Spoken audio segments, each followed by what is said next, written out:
La vie et l'expérience sont intérieures, tandis que l'œuvre et le message sont extérieurs. Christ doit avoir la prééminence, non seulement intérieurement, mais aussi extérieurement.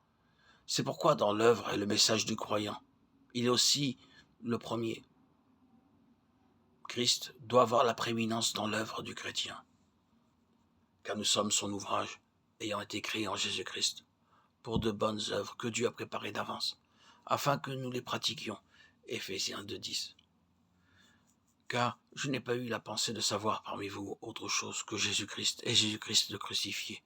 1 Corinthiens 2,2. Nous ne nous prêchons pas nous-mêmes, c'est Jésus-Christ le Seigneur que nous prêchons, et nous nous disons vos serviteurs à cause de Jésus. 2 Corinthiens 4,5. Christ doit occuper la première place dans notre œuvre, car nous sommes son ouvrage, ayant été créés en Jésus-Christ pour de bonnes œuvres que Dieu a préparées d'avance, afin que nous les pratiquions. Éphésiens 2,10. Ces bonnes œuvres dont parle l'épître aux Éphésiens ne sont autres que la personne de Christ.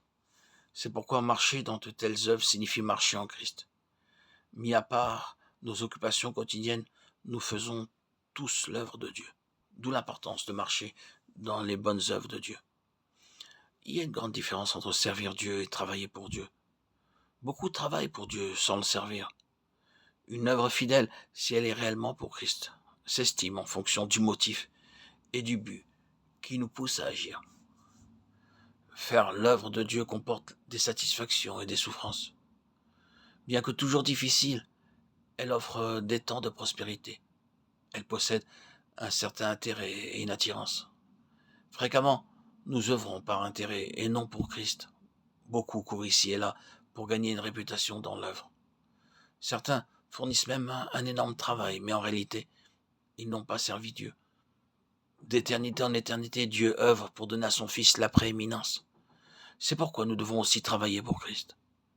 À moins d'une purification de nos mobiles et de nos intentions, la bénédiction de Dieu ne pourra pas nous être accordée. Nous travaillons pour Christ et non pour les pécheurs. La mesure de Christ dans nos œuvres déterminera la mesure de notre succès. Puissions-nous, au début de toute œuvre, permettre au Saint-Esprit de sonder nos pensées et les intentions de nos cœurs pour qu'il nous aide à discerner ce qui procède de l'esprit ou de l'âme.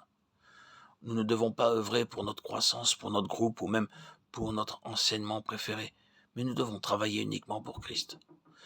Nous nous réjouissons là où Dieu obtient quelque chose. Nous sommes heureux partout où il gagne du terrain, même si ce n'est pas le résultat de notre travail. Nous ne voulons pas préserver notre enseignement, mais sauver les pécheurs, de ne pas faire plaisir à nos cœurs, mais simplement satisfaire le cœur de Christ. Partout où nous prospérons, où nous accroissons pour nous-mêmes, le Seigneur sera empêché d'agir, et nous souffrirons des pertes. Nous serons délivrés de l'orgueil et de la jalousie en nous réjouissant de tout lieu où le Seigneur gagne du terrain. Nous associons beaucoup trop fréquemment notre gloire à celle de Dieu, mais Dieu sauve les âmes pour l'intérêt de Christ et non par égard pour nous. Selon ce que dit la parole, Paul a planté et Apollos a arrosé, mais c'est Dieu qui fait croître. L'œuvre ne s'est pas accomplie par une seule personne, de peur que les gens ne disent « je suis de Paul » ou bien « je suis d'Apollos ». Toute l'œuvre est pour Christ et non pour les serviteurs. Pour donner une image, nous sommes comme du pain dans les mains du Seigneur. Après avoir mangé, les gens remercient celui qui donne le pain, et non le pain lui-même. Du début à la fin, l'œuvre est pour Christ, jamais pour nous-mêmes. Nous devons être satisfaits de l'œuvre et de la position que le Seigneur a montrée ou qu'il a préparée pour nous.